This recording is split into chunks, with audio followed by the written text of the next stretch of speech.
Hey guys, tonight we're diving into the shadowy depths of the Battle of Agincourt, where a desperate English king turned a muddy nightmare into one of history's most improbable triumphs. Did you know that on October 25th, 1415, roughly 6,000 exhausted, disease-ridden English soldiers faced off against up to 30,000 French knights in gleaming armour, only to emerge victorious through sheer grit and a storm of arrows that darkened the sky like a biblical plague? What if I told you that this clash wasn't just about swords and shields, but a twisted tale of royal madness, backstabbing diplomacy, and a weapon so simple yet deadly it redefined warfare, leaving piles of noble corpses sinking into the filth where their pride once stood tall? And here's the eerie part: historians still debate whether King Henry VIII's infamous order to slaughter prisoners was cold strategy or panicked cruelty, a decision that haunts the annals like a ghost refusing to rest. So, before you get comfortable, take a moment to like the video and subscribe. Let me know where you're watching from and what time it is where you are. I love seeing how far this sleepy little time machine reaches. Now, dim the lights, maybe turn on a fan for that soft background hum, and let's ease into tonight's journey together. You clutch the damp railing as icy salt spray lashes your face, heart thudding like distant war drums while a fleet of ghostly ships emerges from the fog, their creaking hulls carrying the bitter chill of forgotten claims and the metallic sting of royal greed that could drown empires in a single tide. Each wave slapping against the wooden planks with a rhythm that mocks your growing unease, the kind that seeps into your bones like the persistent dampness of your woolen cloak, clinging wet and heavy against your skin. The air tastes of brine and uncertainty, sharp on your tongue, as you scan the horizon where the English coast fades into a hazy memory, wondering if this armada of over 1,000 vessels cobbled together from merchant cogs and royal warships is truly bound for glory, or just another fool's errand in the endless 100 Years' War, a conflict that's already claimed more lives than the Black Death's lingering shadow. Historians arguing to this day whether Edward III's claim to the French throne in 1337 was legitimate inheritance or brazen opportunism fueled by his mother's French bloodline. Your boots slip slightly on the slick deck, the wood groaning underfoot like an old man's complaint, as sailors around you mutter prayers to saints they've half forgotten, their calloused hands hauling ropes that bite into palms raw from weeks of preparation, the scent of tar and unwashed bodies mingling with the faint iron tang of blood from a recent flogging punishment for a thief caught pilfering rations.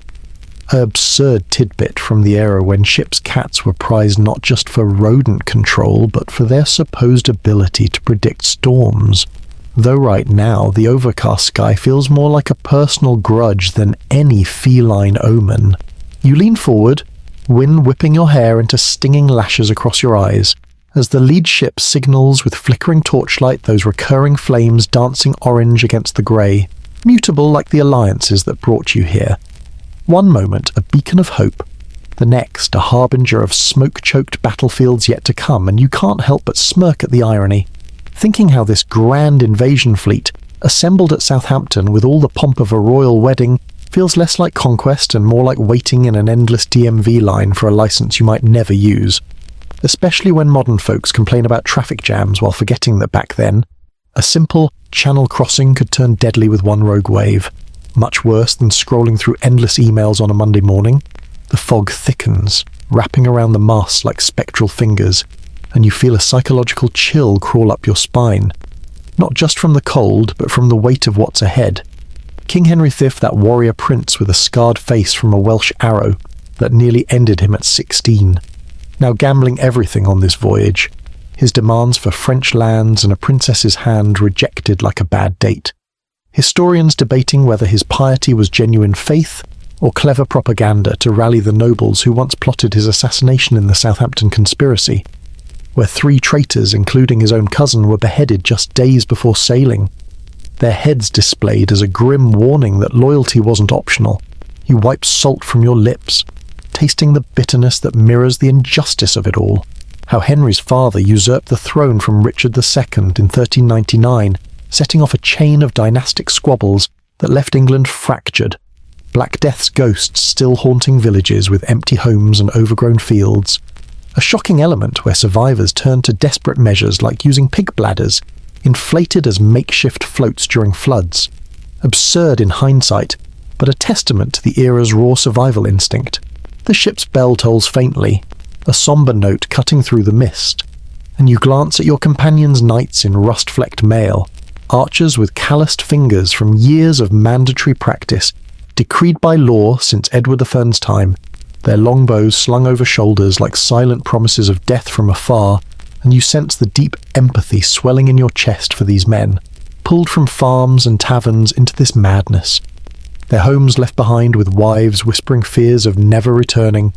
much like today's soldiers deploying overseas, leaving families to scroll anxiously through news feeds for updates that rarely come. As the fleet presses on, the recurring wet wool of your cloak chafes against your neck, mutated now into a sodden weight that pulls at your shoulders like accumulated regrets. And you ponder the modern aside of how this feels akin to binge-watching a historical drama on Netflix only to realize you're living it. No pause button in sight, the absurdity of medieval hygiene hitting home when you recall leech prescriptions for everything from headaches to heartbreak. Though right now, the only cure for your unease is the distant smudge of Normandy's coast emerging like a reluctant secret. You straighten up, the iron on your teeth from biting back nausea a sharp reminder of the voyage's toll, as the first shouts ring out land ho. But even in that moment of relief, a sad undercurrent tugs at you, knowing this is no vacation cruise but the prelude to sieges and slaughters, where Henry's ambition will clash with French defiance in ways that echo through centuries. A zoom out to the vast sea where empires rise and fall like tides, indifferent to the fragile lives caught in their pull, leaving you with a quiet sarcasm. Isn't it funny how kings play chess with pawns who bleed real blood? The ships draw closer, the fog lifting just enough to reveal cliffs like jagged teeth, and you feel the story unfolding before you. A tapestry of horror and heroism woven in the threads of forgotten souls. The chill deepening as night approaches with its promise of restless dreams. You sink into the velvet seat, fingers digging into splintered armrests that prick like accusations, as the crown's weight presses down with the foul odor of courtly deceit, igniting a fire in your veins that mocks the madness echoing from distant shores and promises a feast of lands long lost to fevered dreams. The heavy gold circlet digging into your brow like a thorned reminder of the usurper's legacy your father left behind, each jagged edge drawing a thin line of blood that tastes of iron on your lips, sharp and unyielding as the whispers of nobles plotting in shadowed corners, their eyes glinting with the same hunger that now courses through you, a relentless pulse, urging you to reclaim what was stolen not just by French hands, but by the cruel twists of fate that turned your boyhood into a battlefield of suspicions and scars. The chamber air hangs thick with the musty scent of old tapestries, woven with scenes of ancient conquest that now feel like taunts, their faded threads unravelling under your gaze as you recall the arrow that nearly ended you at 16 during the Welsh Rebellion, embedded so deep in your cheek that surgeons used a bizarre contraption of tongs and brandy-soaked rags to extract it. Historians still arguing whether the wound's lingering pain fueled your piety or simply masked a deeper rage against a world that had already taken too much,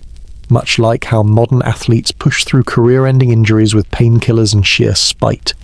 turning agony into ammunition for comebacks that echo across stadiums. You shift uncomfortably, the wet wool of your undergarments damp from the perpetual English mist that seeps through castle walls, chafing against your skin like a persistent itch of injustice, mutated here into a clammy embrace that reminds you of the Black Death's lingering ghosts. Those plague-ravaged villages where survivors fashioned absurd talismans from dried frog skins to ward off evil. A tidbit so ridiculous it almost draws a sarcastic chuckle from your throat, thinking how today's wellness influencers peddle crystal healing with the same desperate faith. Oblivious to how history mocks such follies, the torchlight flickers erratically on the walls, casting elongated shadows that dance like mocking courtiers, their orange glow warming your face one moment and leaving it chilled the next. A recurring motif that widens into a poetic zoom-out, where the flames seem to whisper of empires built on flickering illusions, vast and fragile as the channel's waves you yearn to cross, each sputter echoing the uncertainty of your throne. secured not by divine right but by your father's coup against Richard X in 1319, a shocking element where the deposed king starved to death in a dungeon, his hollowed eyes a sad testament to the fragility of power, debated by scholars as deliberate murder or tragic neglect. Your mind races with the echoes of courtly intrigue, the metallic tang on your teeth now from biting back words unsaid, as envoys from France arrive with their paltry counter-offers, 600,000 crowns and an enlarged Aquitaine, a fraction of your demands for Normandy, Anjou, and a dowry fit for a conqueror leaving you seething at the irony of their mockery, like negotiating a car price only to be handed pocket change and a rusty bicycle. The kind of modern aside that highlights how little has changed in the art of diplomatic insult. You rise abruptly, the chair scraping against stone floors that echo like accusations in the empty hall, pacing as frustration boils into resolve, knowing that your great-grandfather Edward III's claim through his mother Isabella had sparked this endless war in 1337, a conflict that's already devoured generations with its insatiable appetite. Common mistakes like underestimating the French resilience now glaring in hindsight. Lessons learned from Crécy in 1346, where longbows first tasted victory but failed to end the strife. The deep empathy swells in your chest for the common folk footing this ambition, their taxes squeezed like juice from overripe fruit, while nobles feast on venison and plot in luxury. A sad undercurrent where villages empty as sons march to uncertain fates, much like today's economic divides where the wealthy wage corporate wars and the rest pay the price in lost jobs and dreams deferred. You pause by the window, rain pattering against leaded glass like insistent fingers, the chill seeping through cracks to mutate the wet wool motif into a sodden shroud, wrapping your shoulders, heavy with the weight of decisions that could drown thousands in blood-soaked fields, and you can't help the light sarcasm curling your lip. The perks of kingship, where every dawn brings fresh betrayals and the only constant is the iron bite of regret on your tongue, sharper than any blade forged in Windsor. The academic uncertainty gnaws at you too, with chroniclers like Jean Froissart painting your youth as wild tavern romps, a fabrication perhaps to humanize the steel you've become, or maybe a kernel of truth in those Shakespearean tales of Prince Hal's misadventures, debated endlessly as exaggeration or insight into the man who would bend fate to his will. Your gaze hardens on the stormy horizon, where France lies like a slumbering beast, its mad king Charles VI, believing himself glass one day and a saint the next, his bouts of insanity creating vacuums that suck in ambitious dukes like Armagnacs and Burgundians, their civil war a gift wrapped in chaos for your taking, an absurd historical tidbit where courtiers once shattered mirrors to appease his delusions, not unlike modern leaders dodging scandals with PR spins that fool no one but themselves. The torchlight dims as a draft snakes through, fluttering the flames into erratic patterns that zoom out to evoke the fragility of thrones, mere sparks in the vast night of history, where one gust could extinguish legacies built over lifetimes, leaving you with a psychological chill that whispers of the injustices ahead, the French refusal to cede what you see as rightful, the envoy's laughter still ringing in your ears like a curse. You clench your fist, nails biting into palm until blood wells, the iron taste now a vow on your lips, promising that this rejection will fuel a crossing bloodier than any storm, and as the rain intensifies, drumming like impatient fingers on the glass, you feel the sad pull of empathy for the soldiers who will pay for your fire, their lives fodder in a game of crowns where the board is soaked in the same relentless downpour that now blurs the world outside into a grey haze of unresolved hungers. The chamber grows colder, the wet wool clinging tighter like a lover's reluctant embrace, and you turn away from the window, the shadows lengthening as if to swallow the room whole, leaving you with the quiet sarcasm that perhaps madness isn't just for French kings, it's the spark that lights the path to glory or ruin. And tonight, as sleep evades you, the question lingers like a chill draught. Will your ambitions forge an empire or merely etch another grave in history's indifferent soil? You stride through candlelit chambers where wax drips like slow blood from overburdened sconces, the acrid smoke burning your eyes as envoys' sneers twist the air into a noose of humiliation. each rejected offer tightening the knot of injustice that leaves your palms raw from clenched fists and your mind ablaze with unquenched wrath. The flickering torchlight casting elongated shadows that mutate into mocking caricatures of the French delegation, their powdered wigs and embroidered silks reeking of lavender and disdain, a scent that clashes bitterly with the underlying musk of unwashed ambition seeping from the stone walls like sweat from a fevered brow. The room feels smaller with every word they utter, their voices dripping with false courtesy as they counter your demands for Normandy, Anjou, Touraine, and a dowry of 2 million crowns enough to buy an army of war horses. Historians still debating whether your great-grandfather Edward III's maternal link to Philip IV truly justified such astronomical claims, or if it was merely a pretext for endless bloodshed in the 100 Years' War.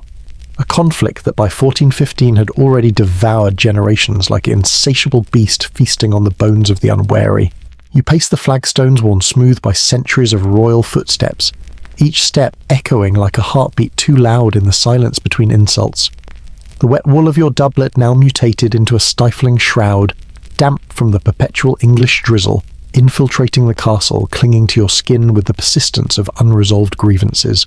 Chafing like the irony of these negotiations where you offer peace in exchange for what you see as rightful inheritance, only to be met with a paltry 600,000 crowns and an enlarged Aquitaine. A slap in the face akin to haggling for a luxury car and being handed the keys to a rusty bicycle with a flat tire. The kind of modern aside that underscores how diplomacy hasn't evolved much beyond veiled threats and empty gestures. Your throat tightens with the metallic tang on your teeth, now sharpened by the bite of suppressed fury, as you recall the absurd historical tidbit of French kings once demanding ransoms in exotic animals, like the elephants paid for captured nobles in earlier crusades, a custom that feels laughably quaint, until you realize your own demands include not just gold, but Princess Catherine's hand. Her dowry a bridge to legitimacy that these envoys dismiss with chuckles hidden behind lace cuffs, their eyes glinting with the sad undercurrent of a nation fractured by their own mad king Charles VI, whose episodes left him believing he was made of glass, prone to shattering at a touch. A shocking element that deepens your empathy for the French courtiers caught in his delusions, much like corporate executives navigating a CEO's erratic decisions in boardrooms today, where one wrong word could shatter careers like fragile porcelain. The smoke thickens, curling around the envoys like accusatory fingers as they present their final insult, claiming your lineage through Edward III is tainted by the Salic law barring female inheritance. A debate academics still wage over whether this ancient Frankish rule was retroactively twisted to deny English claims, or if it was always a convenient barrier against foreign thrones, leaving you seething at the injustice of laws bent like reeds in the wind to suit the powerful, your fists clenching until knuckles whiten, the physical ache mirroring the deeper wound of rejection that fuels your resolve to take by force what words have denied. You lean forward across the oaken table, scarred by generations of treaties signed and broken, the wood's grain feeling rough under your palms like the calluses of soldiers you'll soon summon, as the French delegation rises with bows that mock more than honour, their departure leaving a vacuum filled only by the sputtering torchlight now dimming as if in sympathy, zooming out to a lyrical vista where the flames reflect the fleeting nature of alliances, mere sparks in the vast night of history where kings rise and fall like embers scattered by indifferent winds, and you feel a psychological chill settle over you. Not from the draft sneaking through cracked windows, but from the realization that this humiliation isn't just personal, it's the spark that will ignite a crossing bloodier than any storm, where envoys' laughter echoes like a curse for telling fields soaked in the blood of those who underestimated your unquenched fire. The door closes behind them with a thud that reverberates through your chest, the recurring wet wool motif evolving into a sodden weight that pulls at your shoulders like the accumulated regrets of a dynasty built on contested thrones, and you stand alone in the chamber's gloom, the iron on your teeth now a vow tasted in every breath, promising retribution that will make their mockery ring hollow in the halls of conquered castles. Your mind drifts to the absurdity of medieval diplomacy, where gifts like trained falcons or spiced wines once sealed pacts, but now only highlight the farce of these talks. a light sarcasm bubbling up as you think how it's like swiping right on a dating app only to be ghosted with the emoji of a crown tipped sideways. The deep empathy swelling for your own courtiers who will bear the brunt of this war's hardships. Their families left to whisper prayers in drafty homes while you chase shadows across the sea. The smoke clears slightly, revealing tapestries of past victories that now seem prophetic, and you turn toward the map sprawled on the table, fingers tracing the outline of France with a pressure that leaves indentations in the parchment. The shocking reality hitting that this rejection isn't defeat, but the forge where your ambitions will harden into steel, debated by scholars as the pivotal moment when Henry V transformed from a doubted prince into the scourge of France. A sad twist where the envoy's departure seals not just your wrath, but the fate of thousands who will march under your banner, their lives threads in a tapestry woven with threads of glory and grief. The candle gutters, its flame sputtering like a dying breath, zooming out to evoke the fragility of negotiations, mere illusions in the grand theatre of power where one slammed door can echo through eternity, leaving you with the quiet sarcasm that perhaps the greatest injustice is how history remembers the victors, not the fools who laughed first. And as the room grows darker, the question lingers like a chill. Mist, will this spark light a path to empire or merely illuminate the ruins of overreached dreams? You brace against the pitching floorboards slick with brine, nausea churning like the waves below as sails flap wildly in the gale, the relentless creak of ropes echoing the ache in your joints while hidden reefs lurk beneath, whispering threats of splintered wood and drowned ambitions in the freezing spray that stings your cheeks like 1,000 tiny accusations,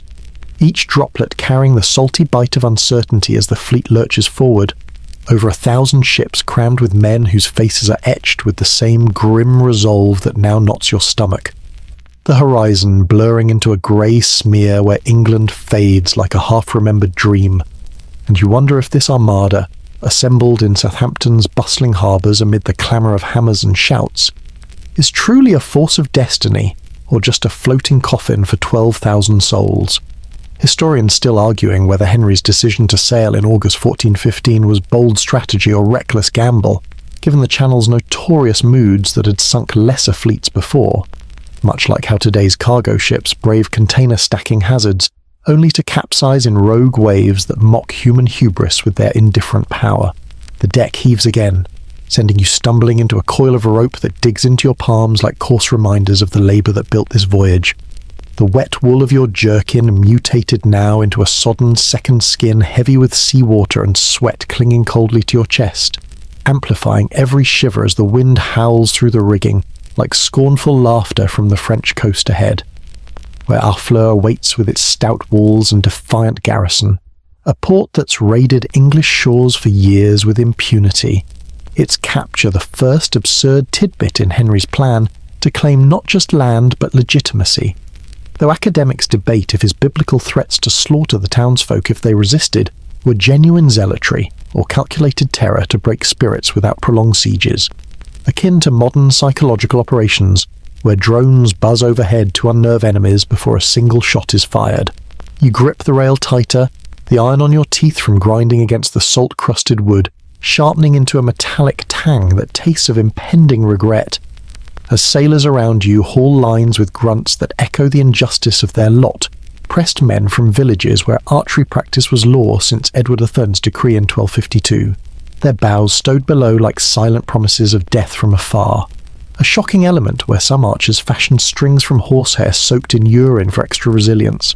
An odd custom that smells faintly even now in the hold's damp confines.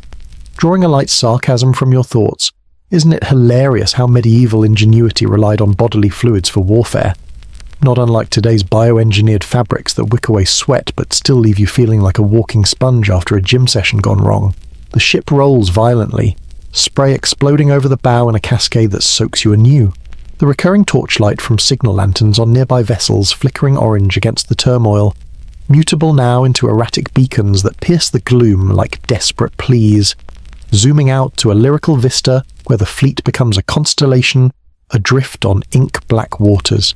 Each light a fragile soul in the vast indifferent sea that has swallowed kings and commoners alike without distinction, and you feel a deep empathy swelling for these men, many leaving wives and children to uncertain fates back home. Their letters tucked in oilskin pouches promising returns that history knows were often lies.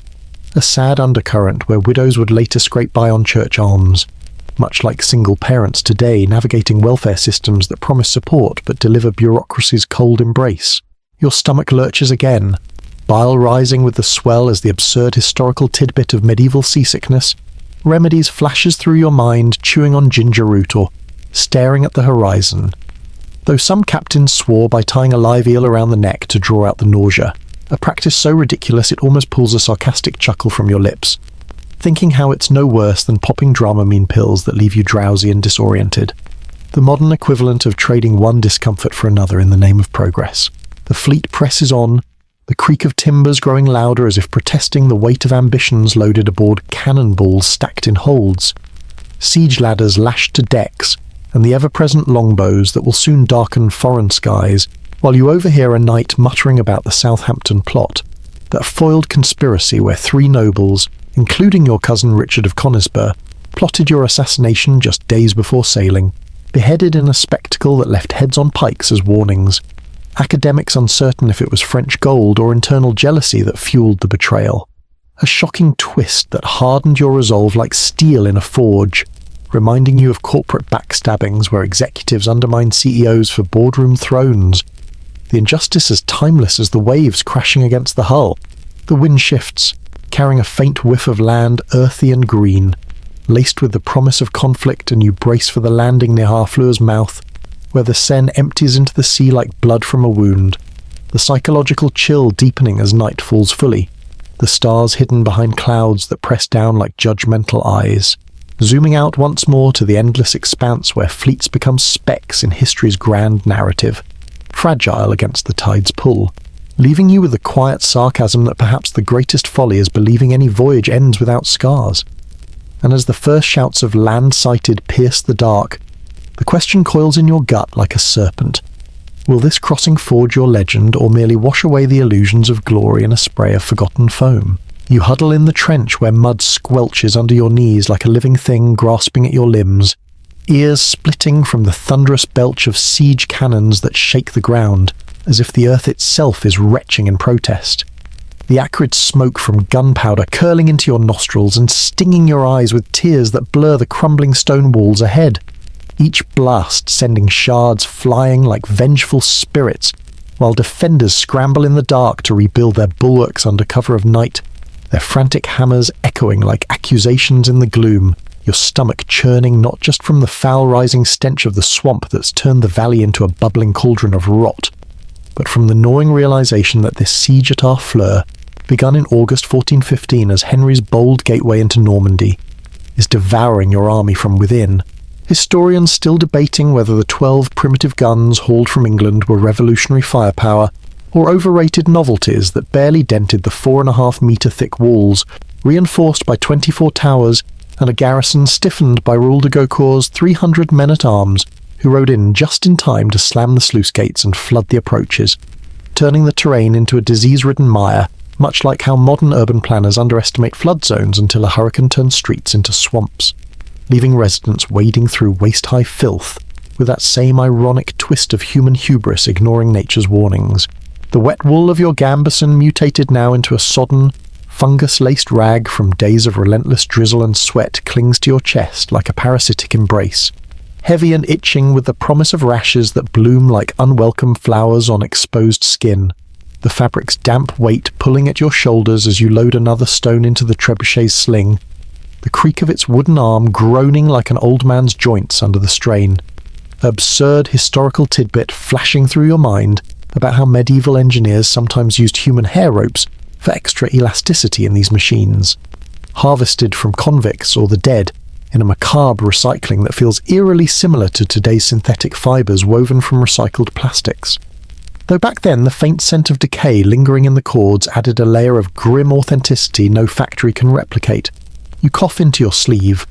the iron on your teeth sharpened by the gritty residue of black powder that coats your tongue like ash from a funeral pyre, as another volley thunders out, the recoil jarring your bones while stones arc lazily through the smoky haze to smash against the barbican. cracking timbers and eliciting screams from within, the shocking element hitting as you spot a defender's arm flailing from a collapsing tower before vanishing in rubble. A sad undercurrent swelling in your chest for these French townsfolk, 5,000 souls trapped inside. Many civilians now manning catapults in desperation. Their resolve hardened by Agincourt's leadership despite the biblical threats Henry invoked from Deuteronomy to justify putting them to the sword if they refuse surrender. Academics uncertain if this was genuine religious fervour or calculated psychological warfare to erode morale, akin to modern siege tactics where loudspeakers blare ultimatums at besieged compounds, breaking spirits without a shot fired. The torchlight from your lines flickers erratically across the flooded valley, its orange glow reflecting off stagnant pools that bubble with methane like buried resentment surfacing, mutable now into wavering phantoms that dance on the water's surface, zooming out to a lyrical vista where the flames become distant stars in an inverted sky of filth. Fragile beacons in the vast swamp of human folly, where sieges stretch into weeks and empires dissolve in the relentless drip of time, and you can't suppress the light sarcasm bubbling up like the swamp gas are, the romance of medieval warfare, where glory means squatting in trenches that double as latrines, far cry from the sanitized sieges in video games where you click to win without smelling the dysentery creeping through the ranks. Your comrade beside you doubles over,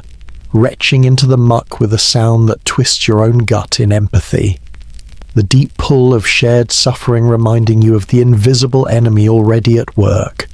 Whispers of flux spreading from tainted water and unripe grapes scavenged in haste. A common mistake of underestimating hygiene in the rush to bombard.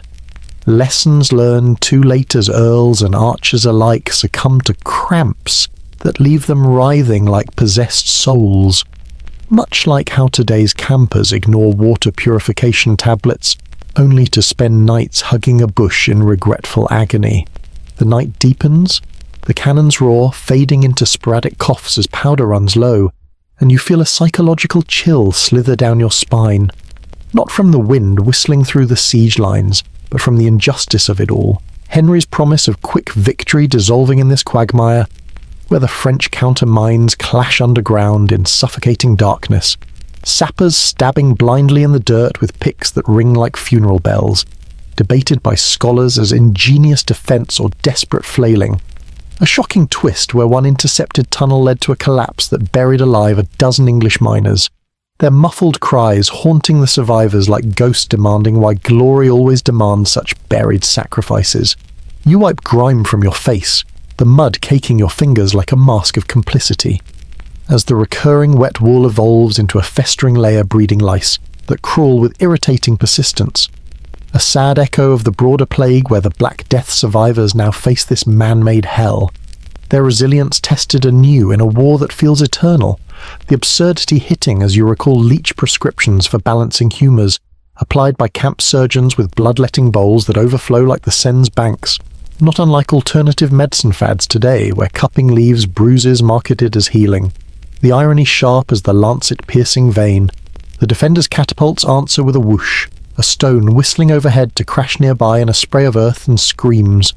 zooming out once more to the besieged town's silhouette against the starry void, a fragile outpost in the grand tapestry of conquest, where walls stand as metaphors for human defiance, crumbling yet rebuilt in cycles as endless as the tides, leaving you with the quiet sarcasm that perhaps the greatest siege is the one on patience, where waiting becomes its own weapon, deadlier than any cannonball. The swamp stench intensifies, bubbling gases popping like distant gunfire, and as fatigue pulls at your eyelids like weighted chains,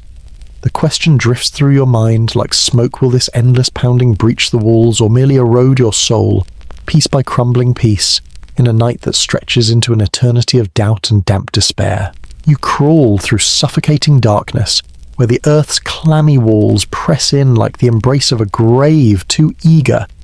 pickaxe trembling in your sweat-slick hands as you hack at the unyielding soil that crumbles into your mouth with a gritty bitterness sharper than regret. The damp chill seeping into your bones like forgotten sins whispered by the roots twisting above, each laboured breath echoing in the narrow shaft where the air grows thick and stale,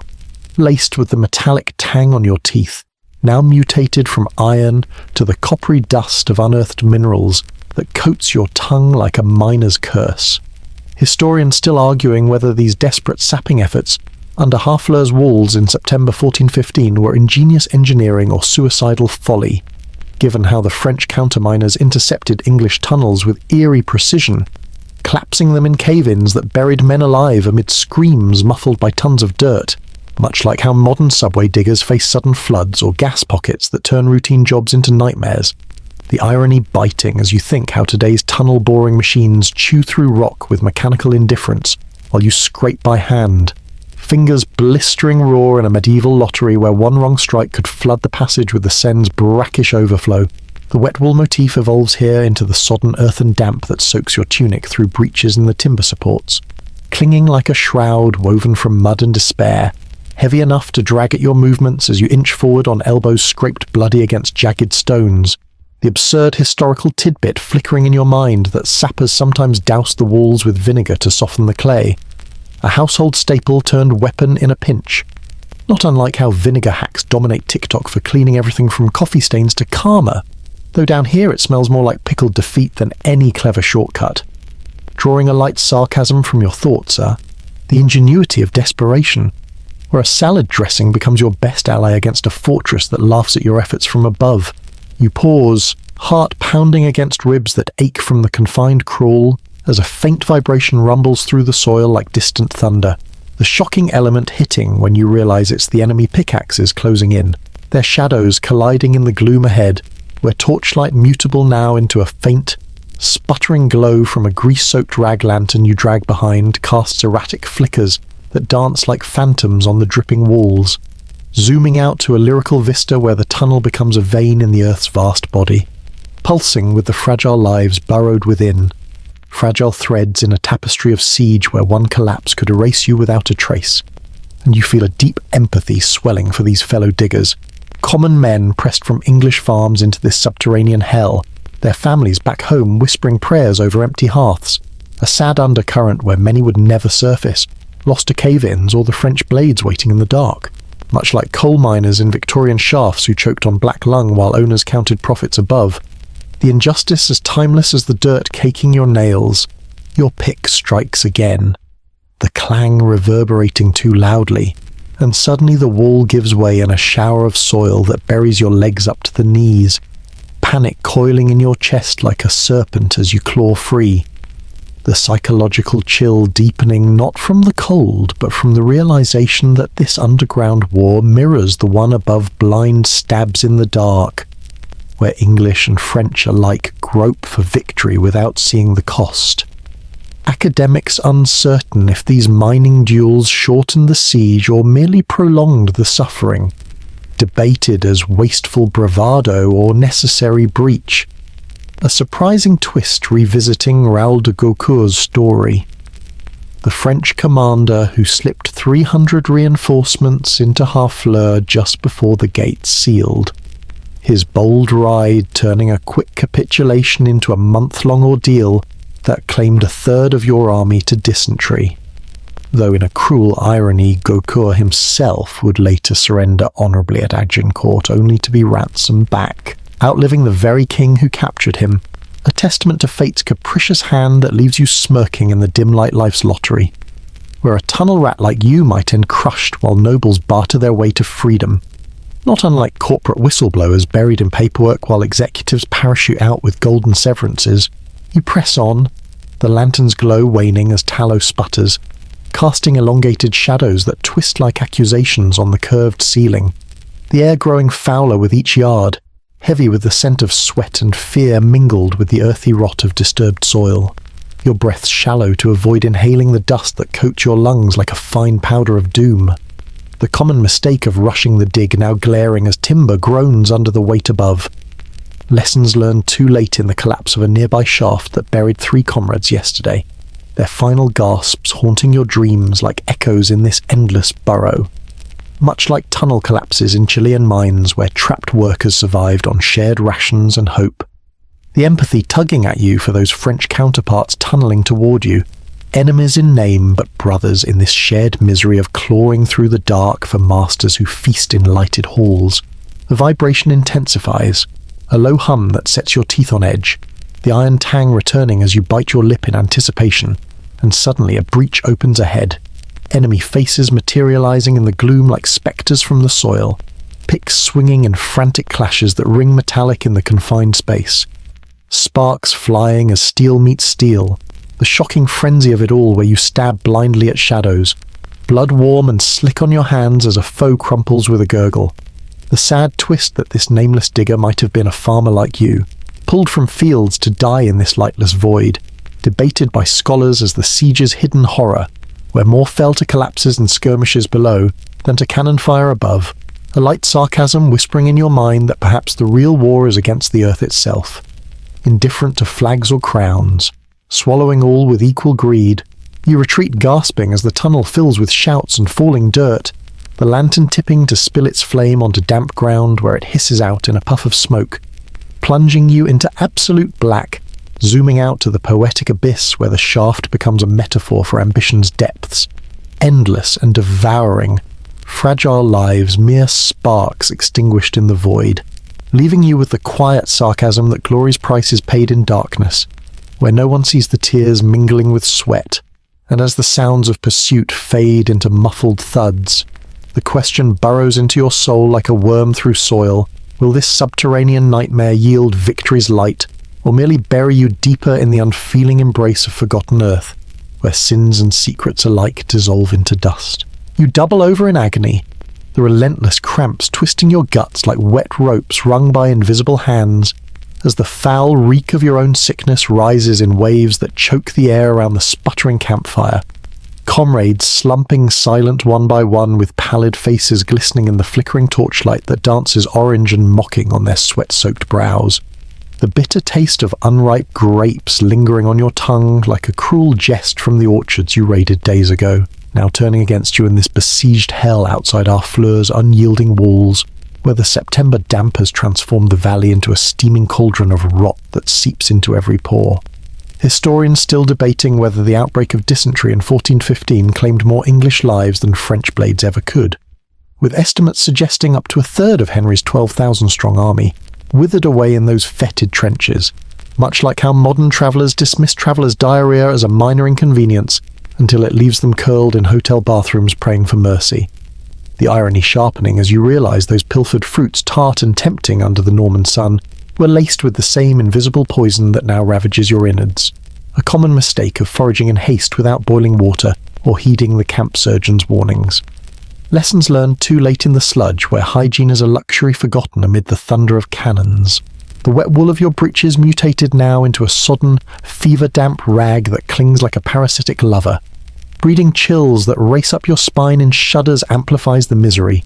each twist of your body sending fresh waves of nausea crashing through you, the fabric's weight pulling at your weakened frame as if the earth itself is claiming you early.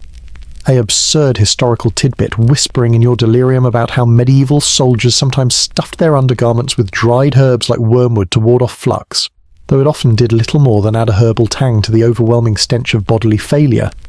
Not unlike today's probiotic supplements, hawked with promises of gut harmony that fail spectacularly during a bad flu season, drawing a light sarcasm from your fevered thoughts, sir. The timeless quest for intestinal peace, where ancient remedies and modern pills alike mock the fragility of our plumbing in the face of nature's indifferent revenge. You gasp for breath, the iron on your teeth now tainted with the bilious edge of vomit that burns your throat raw, as another spasm doubles you over, forcing you to clutch at the muddy ground where your fingers sink into filth, laced with the waste of 1,000 men. The shocking element of it all hitting like a fresh wave when you spot a knight once proud in his emblazoned surcoat crawling nearby with hollow eyes, his status no shield against this egalitarian scourge that levels earl and archer alike in shared humiliation, a sad undercurrent tugging at your heart for these brothers in arms, pulled from English hearths to die not in glorious charge but in the ignominy of their own excrement, much like factory workers in the Industrial Revolution succumbing to cholera in overcrowded slums. The injustice as poignant as the cries echoing faintly from the siege lines, where even Henry's brother Thomas, Duke of Clarence, fights the same invisible foe while directing the Eastern blockade, The torchlight wavers on the tent flaps nearby, its orange glow casting elongated shadows that twist like accusing fingers, pointing at the unripe shellfish scavenged from the Seine's brackish edges. Mutable now into spectral warnings that flicker and fade with each gust of wind carrying the swamp's methane breath. Zooming out to a lyrical vista where the flames become distant embers in the vast night of suffering. Fragile sparks mirroring the fleeting lives guttering out in this dysentery-riddled camp. And you can't suppress the psychological chill that slithers through your weakened form. Not from the fever alone, but from the realization that this plague cares nothing for crowns or claims. Striking down the mighty with the same casual cruelty as it does the meek. Academics uncertain if the outbreak stemmed purely from tainted food, or the unsanitary crush of men and horses in close quarters, debated as a turning point where Henry's bold invasion nearly unravelled before the first wall breached. A surprising twist revisiting Raoul de Gaucourt's earlier ride into Harfleur with reinforcements. His defiance not just in arms but in sealing the sluices to flood the valley, creating this breeding ground for disease that now claims more victims than his swords ever could. Though in a cruel irony, Gaucourt would later face capture at Agincourt, only to be ransomed and outlive the siege's architect. Fate's capricious hand dealing cards where survivors envy the dead. You retch again. The contents of your stomach spilling onto the ground in a steaming puddle that mixes with the mud. The deep empathy swelling for the young squire beside you, who whispers of home before going still. His dreams of knighthood dissolving in this filthy end. A common mistake of underestimating the siege's toll on morale now glaring as desertions whisper through the ranks. Lessons learned in the haze where Henry's ruthless suppression of looters hanging them high as examples keeps order, but breeds resentment like the lice crawling in your hair. Much like corporate layoffs that maintain discipline, but erode loyalty in boardrooms echoing with empty promises. The campfire crackles faintly, its warmth a distant tease against the chills racking your frame, the recurring wet wool evolving into a fever-soaked compress that steams slightly in the night air, heavy with the weight of unwashed days and unspoken fears, and you ponder the absurdity of leech prescriptions the surgeons apply to balance the humours, their slimy bodies wriggling on your arm before being discarded into the muck. A practice so primitive it almost pulls a sarcastic chuckle from your parched lips. Imagine trusting bloodsuckers to cure what ails you. Not unlike anti-vax trends where folklore trumps science in a dance of denial. The irony as bitter as the bile rising once more. Your vision blurs, the torchlight dimming as if the world itself is retreating, zooming out again to the besieged town's silhouette against the starry void. A fragile bastion in the grand folly of war where plagues outpace swords in claiming souls. Leaving you with the quiet sarcasm that perhaps the true conqueror here isn't Henry or the French, but this invisible flux, indifferent to banners and turning sieges into slow-motion slaughters, and as another cramp seizes you like a vice of fire. The question coils in your delirium like smoke from dying embers. Will this gut-wrenching torment forge survivors into steel or merely hollow you out, leaving echoes of strength in a shell ready to shatter at dawn's unforgiving light? You surge through blistering smoke that sears your lungs like inhaled embers from hell's forge, arrows whistling past your ears in a deadly symphony as they thud into shields and flesh alike. The acrid haze of burning pitch clawing at your throat while flames devour the wooden bulwarks ahead in a roaring inferno that licks skyward like tongues of vengeful demons. Each crackle echoing the chaos of steel clashing in the whirlwind press of bodies, where the iron bite of blood fills your mouth amid the crush, spilling warm and coppery from a glancing wound on your lip that stings sharper than the betrayal of allies who faltered moments ago. Historians still debating whether this desperate assault on Harfleur's Leur Gate in late September 1415 was Henry's masterstroke to break the month-long stalemate, or a reckless gamble that nearly cost him everything, given how the French defenders under Raoul de Gaucourt unleashed a hail of crossbow bolts from the ramparts, claiming dozens in the first rush alone, much like how modern SWAT teams breach fortified buildings with flashbangs and battering rams, only to face improvised explosives that turn entry points into kill zones.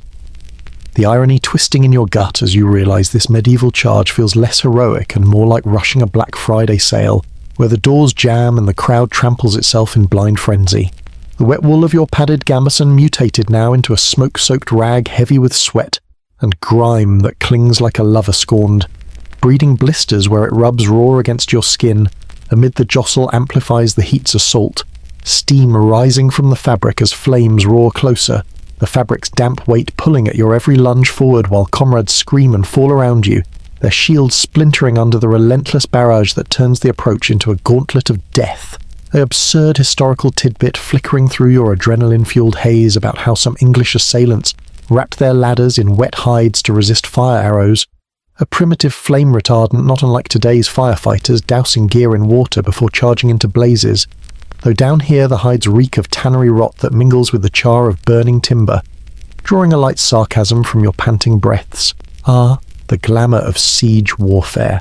where innovation means smelling like a drowned cow while dodging bolts that punch through mail like paper. Far cry from video game assaults where you respawn with full health and a witty quip. You vault over a fallen body, the iron on your teeth sharpened by the metallic spatter of blood from a nearby knight, whose visor shatters under a stone hurled from above. The shocking elements slamming into you as you spot John Holland, Earl of Huntingdon, leading the van with a flaming arrow lodged in his shield, his roar cutting through the din as he sets fire to the gate's outer tower. A sad undercurrent welling in your chest for the defenders inside townsfolk turned warriors, many women and children among them, their cries piercing the night as the blaze spreads, much like civilians caught in urban warfare today huddling in basements while drones circle overhead. The injustice as raw as the burns blistering your hands from grasping a smouldering ladder rung in the push to scale the breach. The torchlight from flaming projectiles streaks across the sky, mutable now into streaking comets that illuminate faces twisted in fury and fear, zooming out to a lyrical vista where the siege becomes a hellish canvas painted in oranges and blacks. Fragile lives, mere brushstrokes in the grand mural of conquest where one spark can consume centuries of stone and soul. And you feel a psychological chill amidst the heat, not from the flames, but from the realization that this assault mirrors the underground clashes of days past, where sappers like you emerged gasping from collapsed tunnels, only to charge into this above-ground madness. Academics uncertain if Henry's second demand for surrender, citing Deuteronomy's allowance for slaughter if refused, was bluff or genuine intent,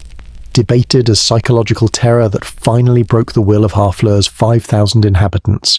A surprising twist revisiting Gaucourt's defiant sortie that set fire to your bastion earlier, his men retreating with laughs that now ring hollow as the gate timbers groan and splinter under the Inferno's grasp.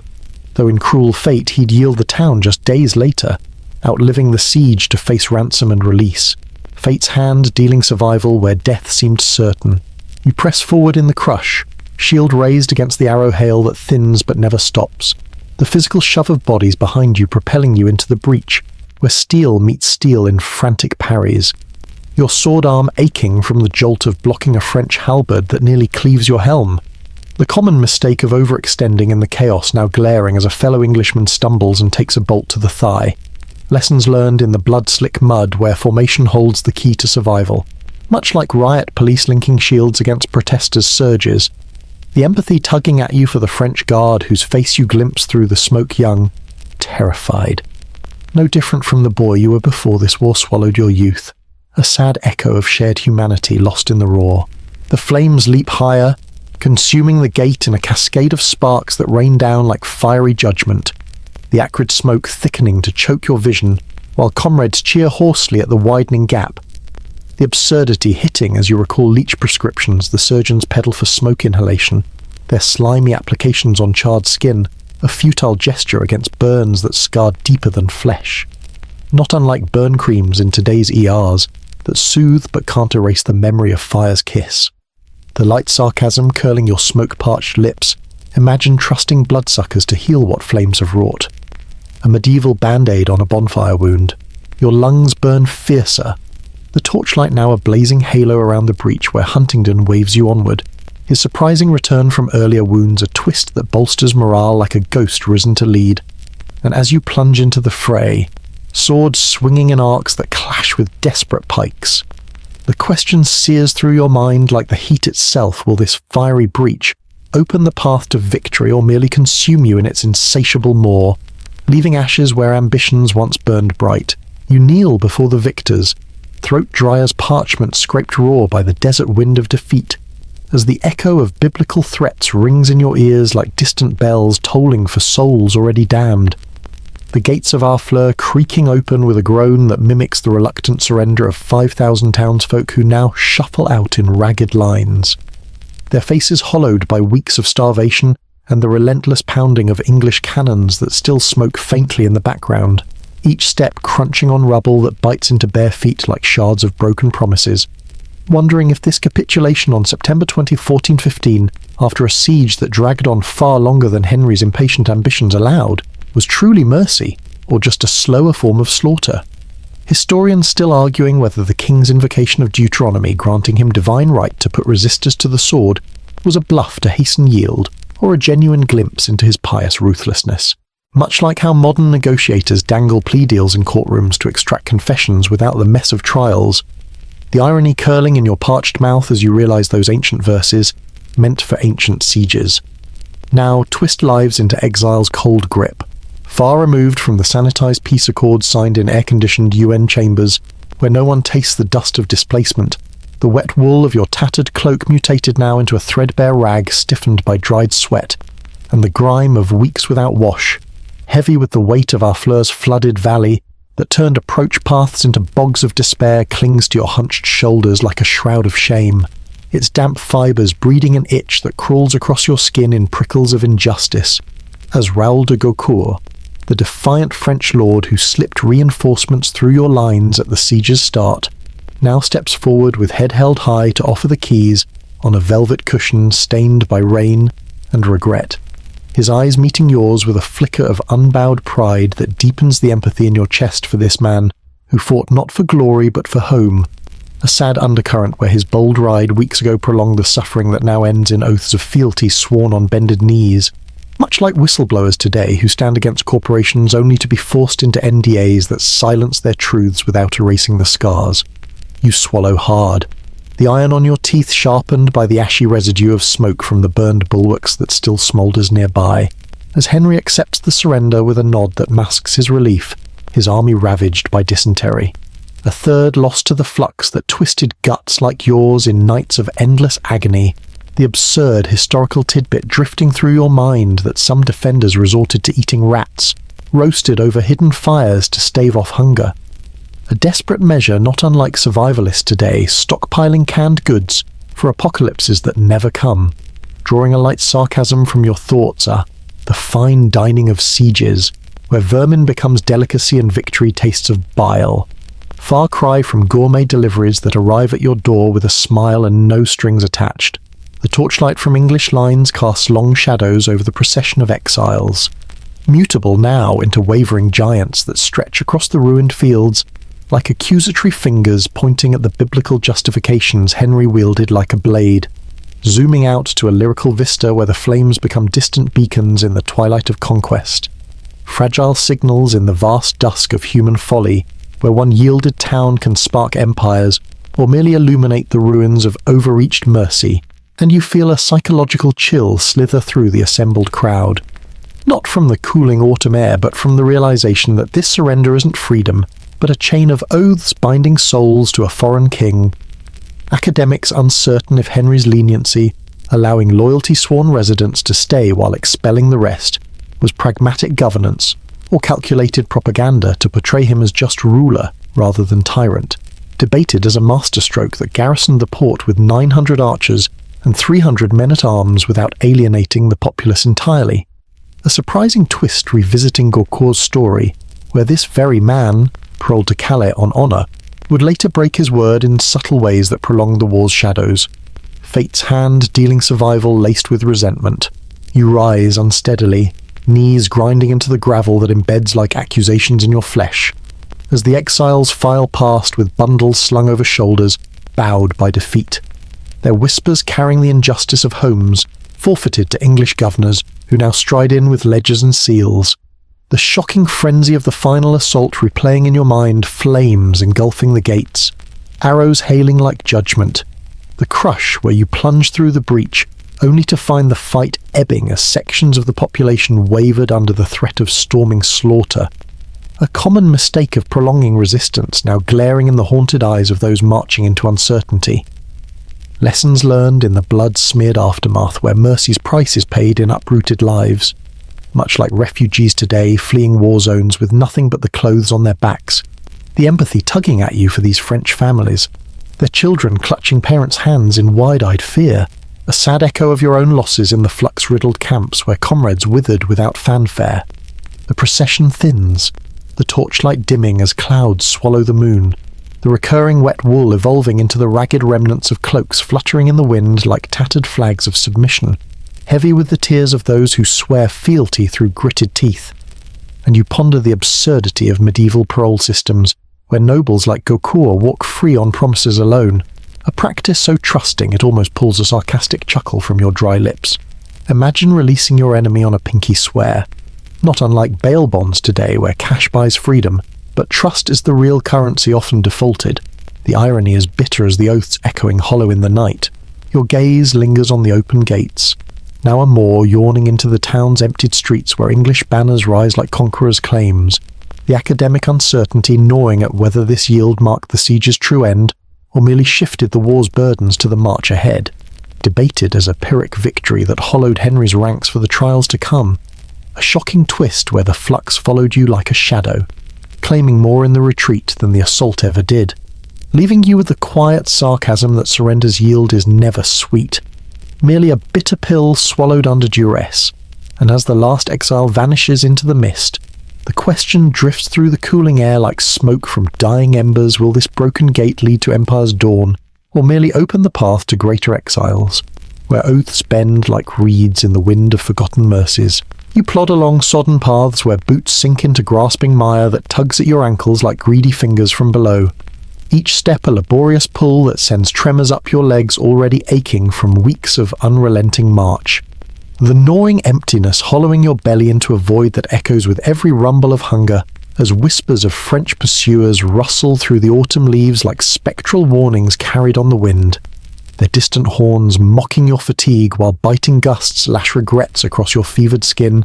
like invisible whips cracking in the chill, October air of 1415, the landscape of Normandy, indifferent to your weary pleas as hedgerows snag at your tattered hem, and brambles draw thin lines of blood that sting sharper than the injustice of this endless trek from Harfleur to Calais. Historians still debating whether Henry's decision to march his depleted army, now barely 7,000 after the siege's toll of dysentery and desertions through hostile territory, was a bold display of impunity or a desperate bluff to mask his vulnerability,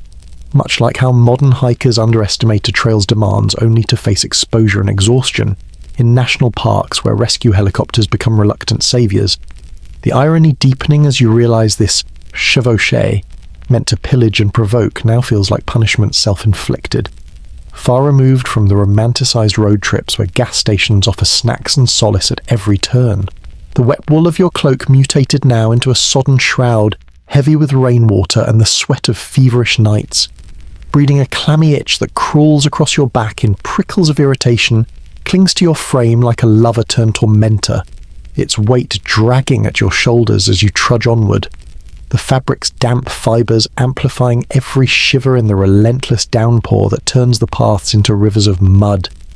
An absurd historical tidbit flickering through your haze of weariness about how medieval soldiers sometimes chewed on leather straps from their belts to stave off starvation. A desperate gnaw that left jaws aching and stomachs fooled for mere moments. Not unlike Dieters today munching on celery sticks in futile bids to quiet cravings, drawing a light sarcasm from your chapped lips.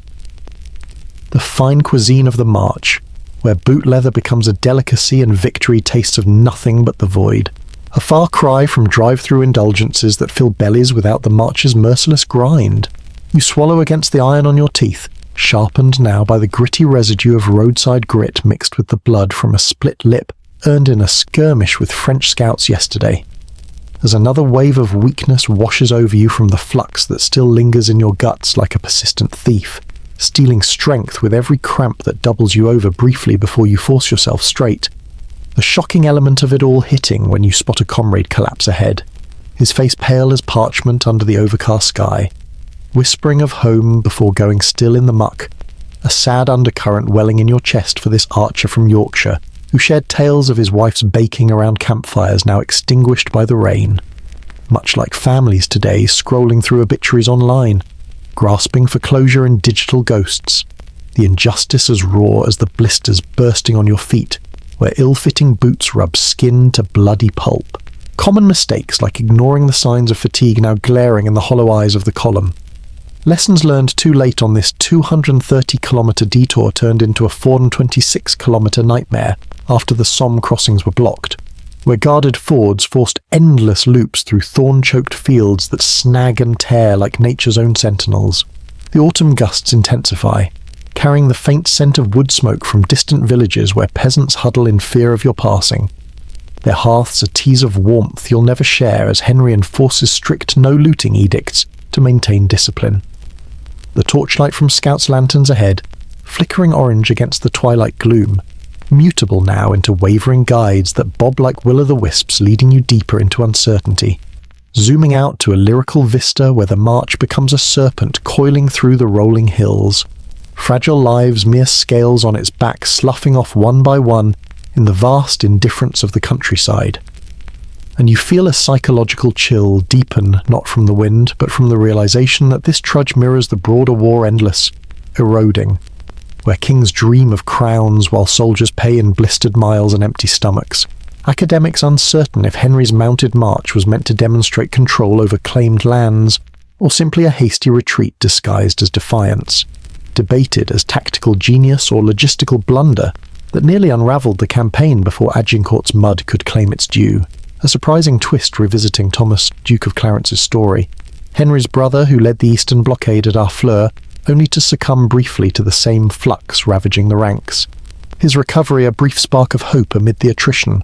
though fate would later claim him at Beaujeu in 1421 cut down in a reckless charge that echoed the very hubris now dogging your steps. You press on, the gnawing hunger coiling tighter like a serpent in your belly, whispers of pursuers growing louder in the rustling underbrush where French sorties nip at your flanks like wolves testing a herd. The common mistake of straggling now punished by capture or worse as stragglers vanish into the mists. Lessons learned in the blood of those who fall behind. Much like commuters today ignoring fatigue on long drives, only to nod off at the wheel with catastrophic results.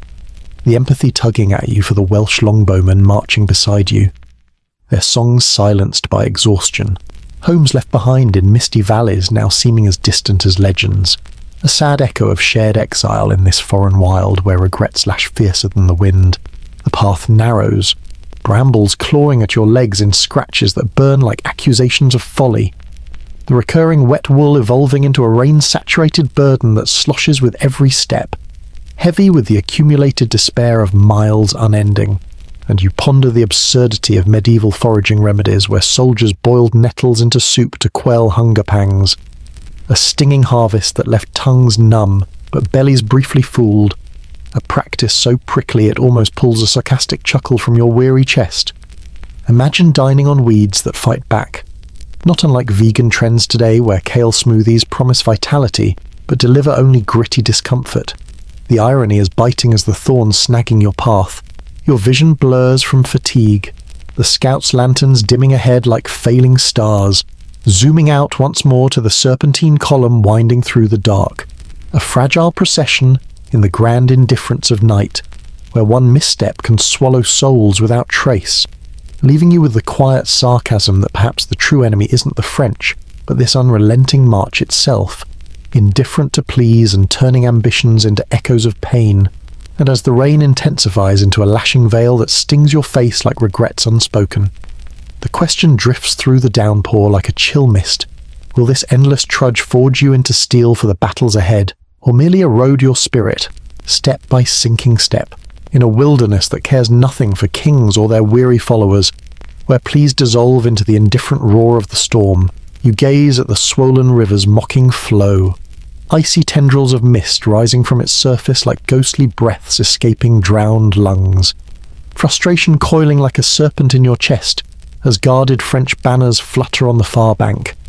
their colours taunting you with the injustice of paths barred by fate's cruel whim, forcing you and the ragged column to veer inland through thorn-choked fields, where brambles snag at your leggings like vengeful claws, drawing thin lines of blood that sting sharper than the betrayal of scouts who promised clear crossings, each detour stretching the march into an endless loop that drags at your limbs like invisible chains forged from exhaustion and despair. The Somme's roar echoing the relentless mockery of a river that refuses to yield in mid-October 1415. Historians still debating whether Henry's intelligence from captured French riders, whispering of Constable Charles d'Albret's forces waiting at Péronne, was accurate foresight or lucky guess that spared your army from encirclement. Much like how modern GPS reroutes drivers around traffic jams, only to lead them into forgotten backroads where fuel runs low and tempers flare. The irony deepening as you realise this swift march to Calais, meant to be a defiant strut through claimed lands, now feels like stumbling through a hedge maze designed by a sadistic gardener, far removed from the seamless navigation apps that promise efficiency but deliver detours laced with ads and distractions. The wet wool of your hose mutated now into mud-caked bindings that squelch with every step, heavy with the accumulated slime of flooded meadows, and the sweat of feverish haste clings to your calves in a sodden grip that breeds blisters bubbling like accusations under your skin, the fabric's damp weight pulling at your strides as if the earth itself conspires to slow you. The absurd historical tidbit drifting through your haze of weariness about how medieval soldiers sometimes smeared their boots with pork fat to repel water, a greasy salve that attracted rats more than it warded off rot. Not unlike waterproof sprays today that promise dry feet, but leave you slipping on urban sidewalks like a comedy routine gone wrong, drawing a light sarcasm from your laboured breaths.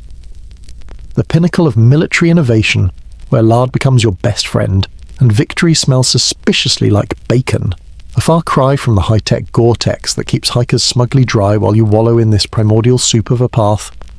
You swallow against the iron on your teeth, sharpened now by the gritty silt from a hasty sip at a stream's edge that tastes of rust and regret, as another scout rides back with news of yet another ford destroyed, bridges burned by French vanguard in a petty spite that echoes the broader war's cycle of destruction. The shocking element hitting when you overhear whispers of Bardolph, Henry's governor at Calais, failing to secure the estuary crossing as ordered, his absence a sad undercurrent that tugs at the army's morale like the current pulling at unseen debris below, much like project managers today ghosting deadlines and leaving teams scrambling in corporate chaos, where one dropped ball cascades into overtime nightmares. The injustice as raw as the hunger gnawing at your empty belly after rations dwindle to mouldy bread shared in furtive bites under the overcast sky. The column veers again, the path narrowing into a thorn-laced thicket where branches whip at your face in stinging lashes that draw blood warm and trickling down your cheek. The common mistake of pressing on without rest now, glaring in the hollow eyes of stragglers who collapse into the underbrush, their gasps fading as the march leaves them behind like discarded baggage. Lessons learned too late in the blood-smeared aftermath of a minor skirmish where French sorties nip at your flanks, claiming a few with quick blades before vanishing into the woods, much like hit-and-run drivers today fleeing accidents and leaving wreckage in their wake. The empathy swelling in your chest for the Welsh archer beside you who mutters of home's misty hills before stumbling over a route and cursing in a tongue that blends with the wind's howl, a sad echo of shared exile in this foreign wild where homesick dreams dissolve into the relentless plod. The distant taunts grow fainter as you push deeper inland, the torchlight from rear scouts flickering orange against the encroaching dusk, mutable now into wavering sentinels that bob like fireflies lost in a storm, zooming out to a lyrical vista where the army becomes a serpent slithering through the undulating fields, fragile scales glinting in the fading light amid the vast indifference of the countryside where one blocked ford can unravel campaigns built on maps and hubris, and you feel a psychological chill deepen not from the dropping temperature, but from the realization that this detour mirrors the war's broader folly, endless reroutes where kings chase thrones and soldiers pay in blistered miles and vanished comrades, academics uncertain if Henry's southeast pivot to avoid Péronne was inspired evasion or panicked improvisation, debated as tactical brilliance or logistical desperation that bloated the journey from 230 to 426 kilometres, a surprising twist revisiting William Bardolph's story. That governor whose failure to hold the estuary not only forced this hellish loop, but later saw him executed for treason in 1421, his head on a pike, a grim reminder that lapses echo long after the march ends. fate's hand dealing retribution where oversight breeds ruin. You press onward, fatigue coiling tighter like a serpent in your veins. The guarded crossings denial sealing your path into ever-winding trails where thorns draw blood in petty revenges. The common mistake of underestimating the river's role, now punished by nights of fitful sleep under sodden skies. Lessons learned in the mud-slick ruts where formation holds the key to endurance. Much like marathon runners ignoring hydration stations only to cramp and collapse mid-race. The empathy tugging at you for the longbowmen grumbling behind. Their bows slung heavy on shoulders, bowed by the weight of unripe regrets. A sad echo of their training fields left behind for this quagmire of detours. The path twists sharper, brambles clawing deeper in scratches that burn like whispers of doubt. The recurring wet wool evolving into a mire-encrusted burden that sloshes with every plod, heavy with the accumulated despair of rerouted dreams, and you ponder the absurdity of medieval wayfinding where stars and crude maps guide you blindly. A practice so imprecise it almost pulls a sarcastic chuckle from your weary chest. Imagine navigating without GPS, where one wrong turn means starving in a hedge, not unlike apps today glitching and sending you circling parking lots in futile loops. The irony is biting as the thorns snagging your flesh. Your vision dims with the falling night, the scouts' lanterns guttering like failing hopes, zooming out again to the serpentine trail winding through shadowed vales, a fragile procession in the grand indifference of twilight, where one foiled crossing can swallow ambitions without trace, leaving you with the quiet sarcasm that perhaps the true injustice is how rivers laugh at men's plans, indifferent to pleas and turning marches into meanders of pain. And as the thorns thicken into an impenetrable wall of barbs, the question drifts through the gathering dark like a chill fog. Will this desperate detour carve a path to safety, or merely ensnare you deeper in the web of altered fates, where every loop tightens the noose of exhaustion around your neck? You crouch under sodden branches that drip like accusing tears from a weeping sky, each cold droplet splashing onto your neck and trickling down your spine in rivulets that mingle with the sweat of unspoken dread. The enforced silence hanging heavier than your drenched cloak as Henry's orders stifle even the softest murmur,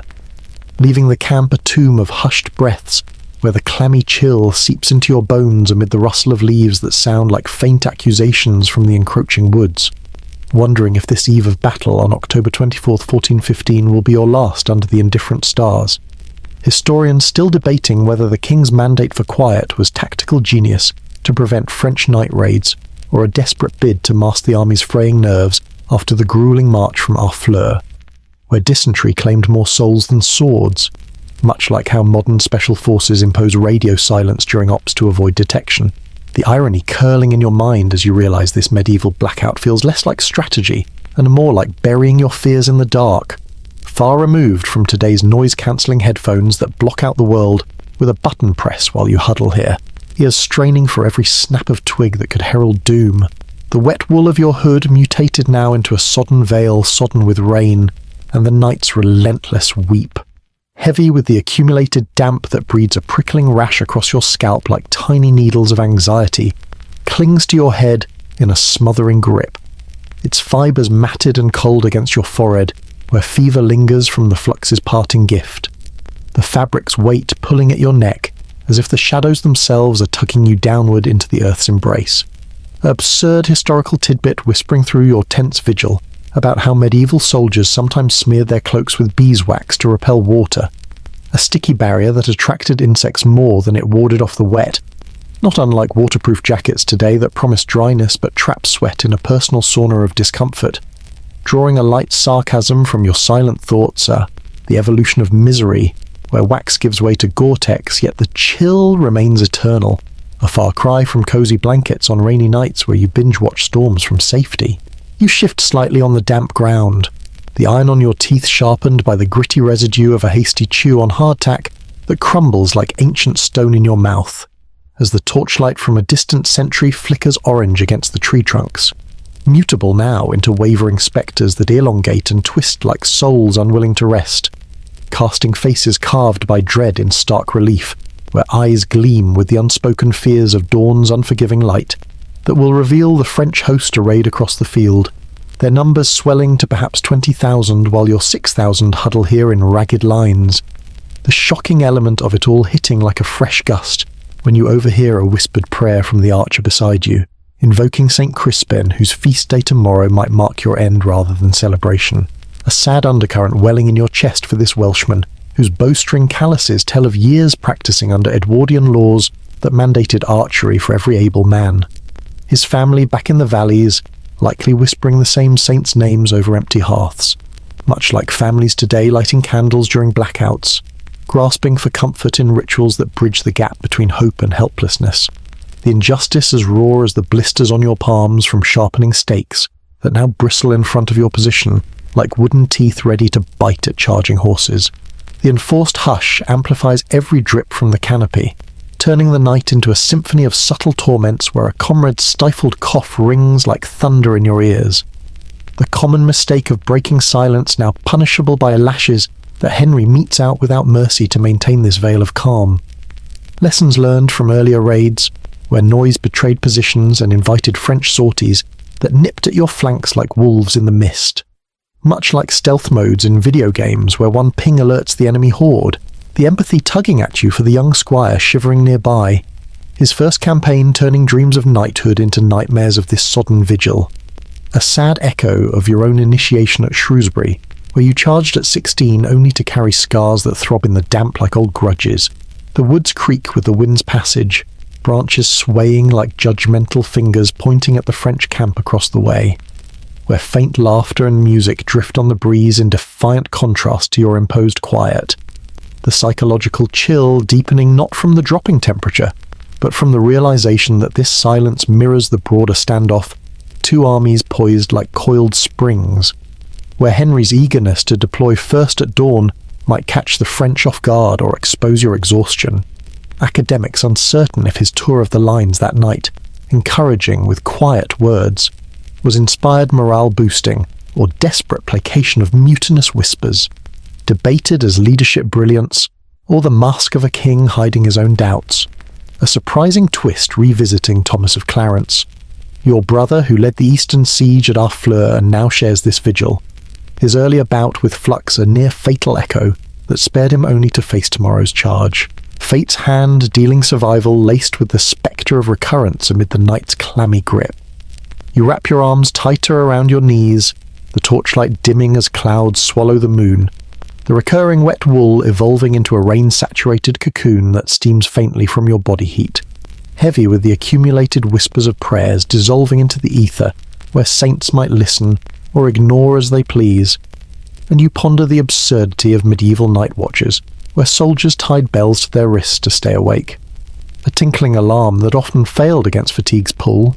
a practice so quaint it almost pulls a sarcastic chuckle from your chilled lips. Imagine relying on jingles for vigilance, not unlike phone alarms today that we snooze through bleary-eyed mornings. The irony as biting as the frost nipping at your toes through worn boots. Your eyelids droop, the hush lulling you toward uneasy dreams, zooming out to the poetic canopy where dripping branches become a veil between worlds,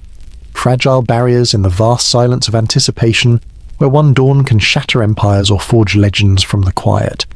leaving you with a quiet sarcasm that perhaps the greatest battle is the one against sleep itself, indifferent to pleas and turning vigils into veils of forgotten fears. And as the first hint of grey creeps into the east,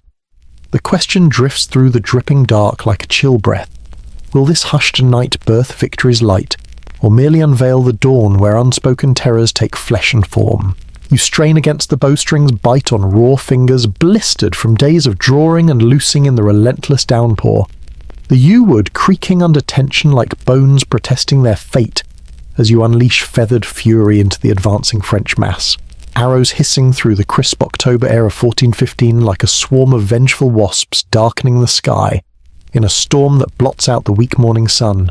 each shaft finding its mark in the quagmire below, where the muck's relentless pull clutches at armoured foes like spectral hands rising from graves long forgotten,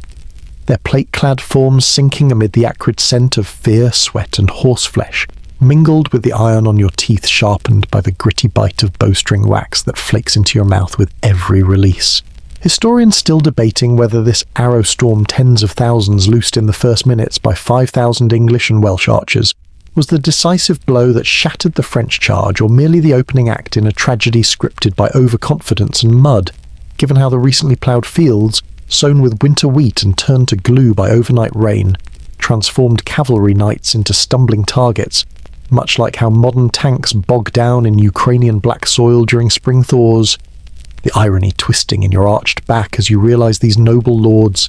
bred for chivalric glory on horseback, now flounder like overfed tourists slipping on banana peels at a crowded fair, far removed from the controlled chaos of equestrian events where fools are cushioned by sawdust and applause. The wet wool of your jerkin mutated now into a sweat-soaked harness stiff with mud, and the night's chill that clings like a parasitic fog, heavy enough to bow your shoulders as you notch another bodkin-tipped arrow, amplifies the strain in your arms, the fabric's damp fibres chafing against raw skin where calluses have split open in weeping sores,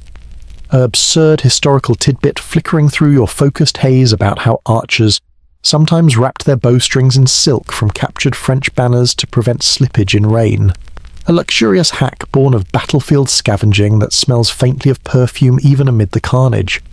Not unlike survivalists today duct-taping gear in wilderness challenges where one slip means disaster, drawing a light sarcasm from your panting breaths,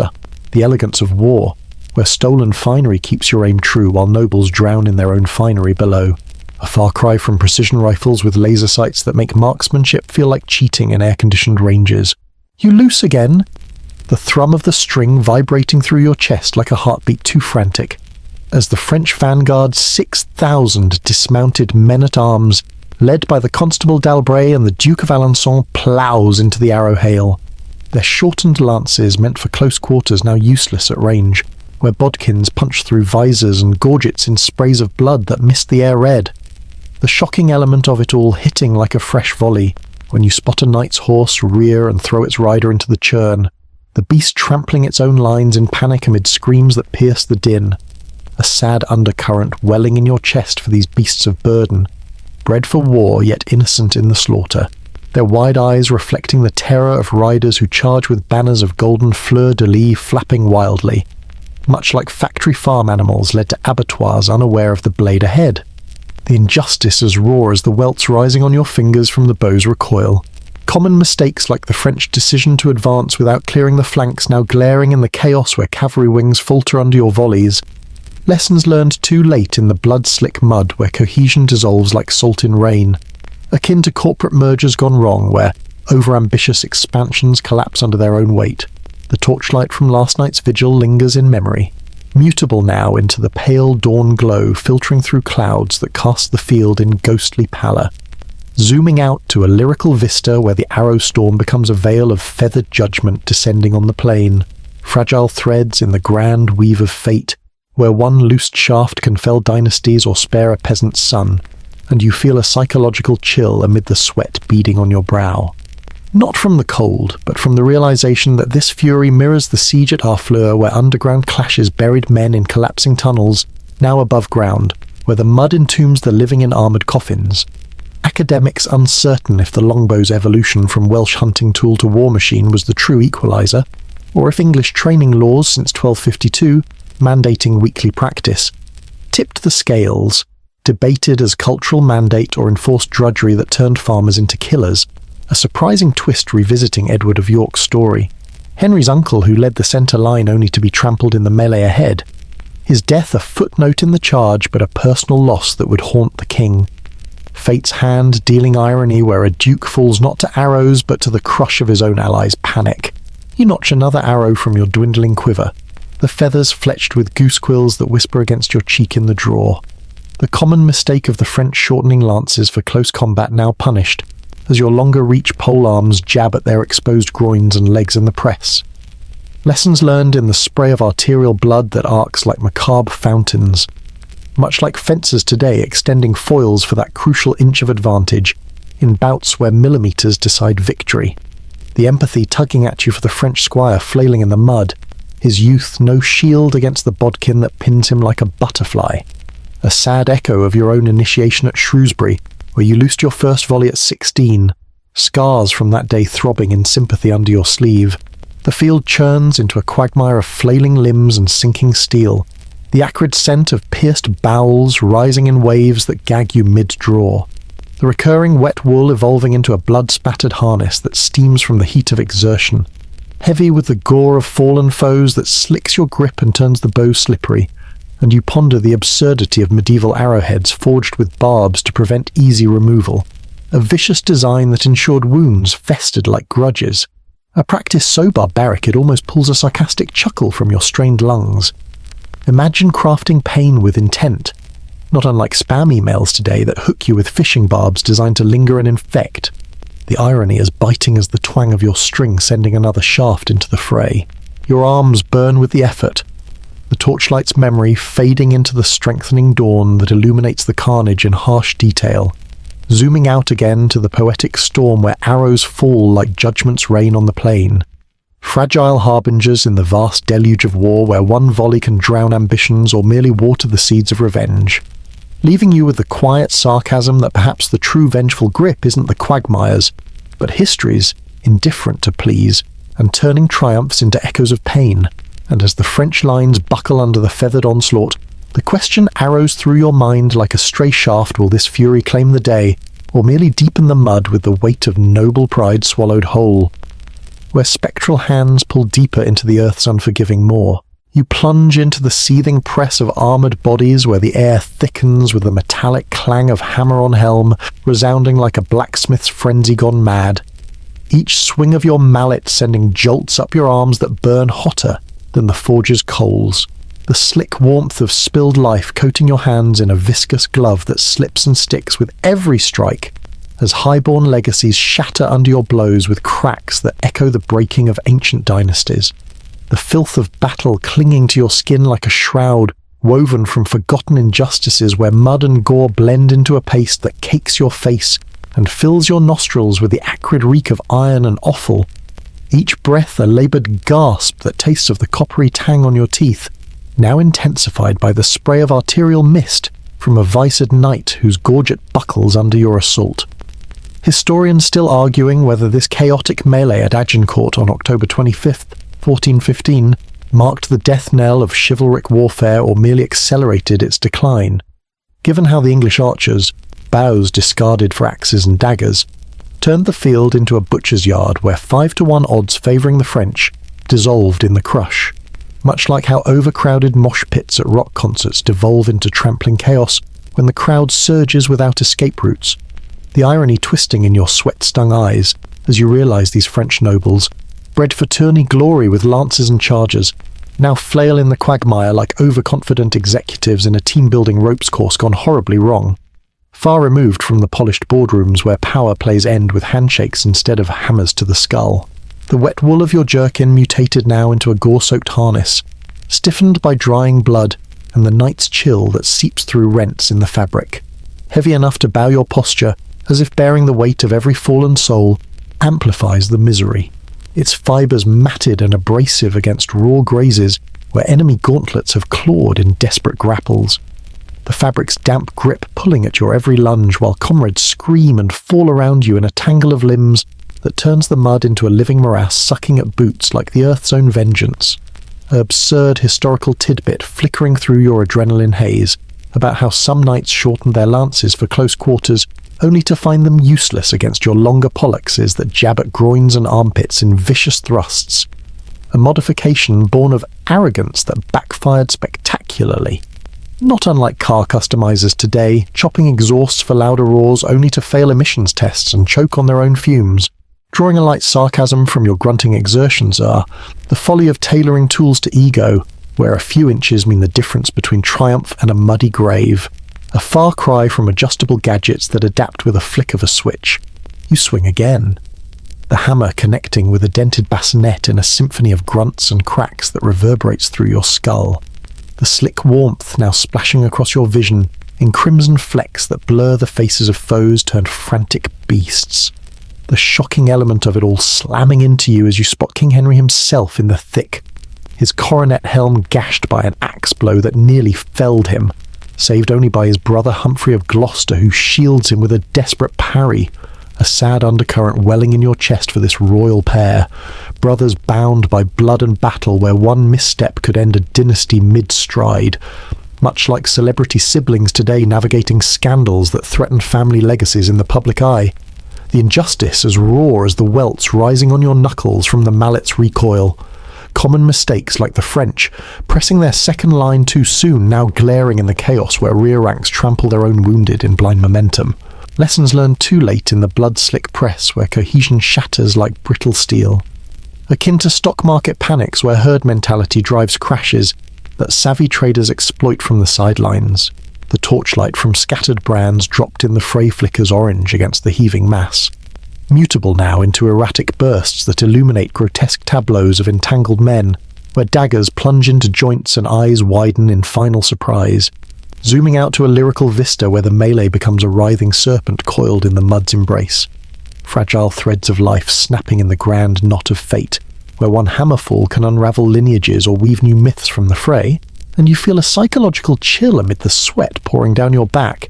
not from the cooling air, but from the realization that this fury mirrors the siege at Harfleur, where Raoul de Gaucourt's defiant stand prolonged the flux that weakened you all now revisited in his absence, as French knights like the Duke of Alençon charge with oaths of vengeance, only to meet your mallet in a twist of fate that sees him hacked down mid-swing, his high-born blood mingling with common mud in egalitarian ruin. Academics uncertain if Henry's personal involvement in the fight was heroic necessity or calculated propaganda to inspire the ranks. Debated as leadership immersion or reckless endangerment that nearly cost England its king. A surprising revisit to Gaucourt's story where this man, paroled after Harfleur, would later rejoin the fray at Agincourt only to face capture again. His survival a mocking footnote in the slaughter of his peers. Fate's hand dealing irony where defiance bends but doesn't break entirely. You press deeper into the tangle, hammer rising and falling in arcs that crush helms and dreams alike.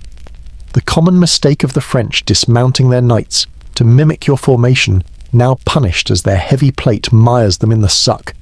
Lessons learned in the spray of brains from a visored skull caved inward, much like weightlifters overloading bars only to drop them on their toes in gym mishaps. The empathy tugging at you for the French esquire grappling nearby, his youth no shield against your downward strike that ends his pleas mid-breath. A sad echo of your own scars from Shrewsbury, where you first tasted this intimate violence at 16, the injustice throbbing in your hammer arm like an old wound reopened. The field heaves with the press, the acrid scent of pierced bowels rising in waves that gag you mid-swing, the recurring wet wool evolving into a blood-drenched harness that steams from the heat of bodies packed too tight, heavy with the gore of highborn and lower like that slicks your grip and turns every blow slippery. And you ponder the absurdity of medieval armor joints sealed with wax to prevent rust, only to fail in this deluge of sweat and blood. A protective measure so futile it almost pulls a sarcastic chuckle from your heaving chest. Imagine trusting beeswax against battle's torrent. Not unlike car wax that beads water beautifully until a hailstorm dents the hood beyond repair. The irony as biting as the pollux glancing off your shoulder in a spark of pain. Your vision tunnels from exertion. The torchlight's bursts fading into the strengthening chaos that illuminates only fragments of horror, zooming out again to the poetic serpent writhing in mud's coil, a fragile frenzy in the vast plain of war where one crushed lineage can spawn vendettas or merely fertilize the soil for forgotten blooms, leaving you with the quiet sarcasm that perhaps the true tangled fury isn't the melee, but history's weave, indifferent to pleas and turning legacies into echoes of shattered steel. And as another night crumples under your hammer with a final gurgle, the question surges through the press like a chill current. Will this savage crush forge victory's crown, or merely entomb you deeper in the shroud of injustices? Where highborn dreams dissolve into the filth's unforgiving grasp, you stand amid the carnage's hush where the air hangs thick with the coppery reek of congealed blood and trampled earth. Weary muscles throbbing like persistent accusations from the heaped forms sprawled before you. Each twitch of your limbs sending fresh aches through bones battered by the day's unrelenting fury. The metallic aftertaste of triumph laced with sorrow's chill, whispering through your parched lips as if victory itself has turned bitter on your tongue. sharpened now by the gritty residue of mud flecked with shards of shattered armor that you spit out in futile defiance, wondering if this hollow echo of success on October 25th, 1415, after the arrow storm and crushing melee at Agincourt, truly crowns Henry VI as England's unassailable hero, or merely drapes him in a shroud woven from the silent regrets of 6,000 English survivors staring at fields littered with 5,000 to 10,000 French dead historians still arguing the exact toll, with Anne Curry's research pegging the French at around 12,000 against your depleted ranks. A disparity that turned mud into a merciless equalizer, where noble knights drowned under their own weight, like overconfident swimmers flailing in quicksand. Much like how stock market crashes bury tycoons in their leveraged debts, the irony curling in your exhausted thoughts as you realize this glorious win feels less like exultation and more like surviving a bar brawl where the last man standing wins only bruises and bar tabs. Far removed from the polished TED Talks where CEOs spin failures into motivational gold without the lingering stink of actual defeat. The wet wool of your surcoat mutated now into a blood-caked tapestry, stiff with the gore of highborn and low alike, heavy enough to slump your shoulders as if bearing the collective ghosts of the fallen clings to your frame in a sodden accusation. Its fibres matted and abrasive against raw grazes where enemy gauntlets clawed in final desperation. The fabric's damp weight amplified by the cooling twilight that seeps through rents, like fingers probing old wounds. Absurd historical tidbit drifting through your haze of weariness about how medieval victors sometimes stripped enemy banners to fashion makeshift bandages, silk standards soaked in blood to staunch flows that no cloth could truly halt. Not unlike emergency kits today where tampons double as wound plugs in survival hacks peddled on YouTube, drawing a light sarcasm from your ragged breaths. The resourcefulness of the battlefield, where heraldry becomes healthcare and triumph tastes of someone else's silk-stained demise. A far cry from sterile ERs where gloves and gauze arrive prepackaged without the echo of screams. You survey the bloodied plain under the fading torchlight that dances orange over piled corpses like fireflies mocking the dead. Its glow mutable now into wavering accusations that illuminate faces frozen in eternal surprise. French dukes like Alençon and Bar mingled with nameless men-at-arms in egalitarian ruin, where hierarchy dissolved in the mud's impartial grip.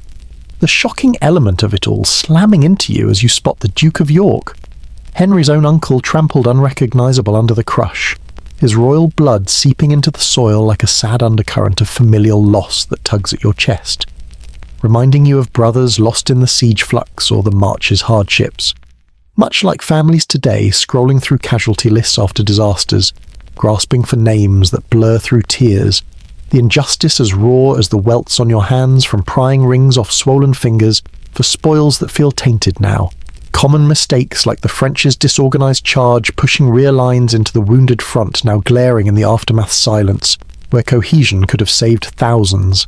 Lessons learned too late in the blood-slick fields, where overconfidence bred only graves. Akin to corporate mergers where rushed integrations bury companies in their own bureaucracy, the psychological chill deepens amid the encroaching dusk, not from the dropping temperature but from the realization that this victory's hollow whisper mirrors the siege at Harfleur, where Raoul de Gaucourt's defiant yield on parole now twists into irony as he evades the slaughter here, perhaps lurking in the woods to regroup, academics uncertain if Henry's order to slaughter prisoners stemmed from genuine fear of a rear attack or calculated terror to break French will entirely debated as wartime necessity or the stain on his chivalric halo that Shakespeare would later polish into legend. A surprising revisit to Gaucourt's tale where this man, ransomed later, outlives the king who spared him, fate's hand dealing survival laced with the ghosts of those who didn't escape the blade, turning triumph into a tapestry threaded with what-ifs and whys. You step gingerly over a mound of silent regrets. The torchlights dance, fading as brands gutter in the wind, zooming out to a lyrical vista where the field becomes a canvas of shattered dreams painted in crimson and clay. Fragile echoes in the vast twilight of history where one battle's end births another's shadow, and you feel the deep empathy swelling for the French squire lying still nearby. His youth, no shield against the Pollux that ended his pleas, a sad echo of your own scars from Shrewsbury where you first tasted this intimate finality at 16. The injustice throbbing in your hammer arm like a pulse of unresolved grief. The air grows heavier with the scent of cooling blood and trampled earth. the recurring wet wool evolving into a gore-encrusted relic that steams faintly from the heat of cooling bodies packed too tight, heavy with the accumulated whispers of last breaths that dissolve into the ether, where saints might collect them or ignore as they please. And you ponder the absurdity of medieval ransom customs, where nobles like the captured Boucicaut would fetch fortunes in gold while commoners rot unclaimed, a practice so classist it almost pulls a sarcastic chuckle from your weary chest. Imagine pricing lives like auction lots, not unlike organ donor black markets today where wealth buys survival and the poor pay with parts.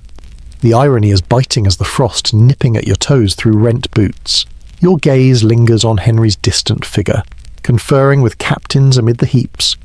the academic uncertainty gnawing at whether this win propelled him to the Treaty of Troy or sowed the seeds of his early death from dysentery just 7 years later, debated as divine judgment or the war's inexorable toll that claimed conquerors as readily as the conquered. A shocking twist where the king who darkened the sky with arrows now fades into legend. His hollow triumph whispering lessons of Pyrrhic costs where glory's price is etched in silent mounds that the crows will soon claim. The field settles into dusk's embrace, the torchlight dimming like failing memories,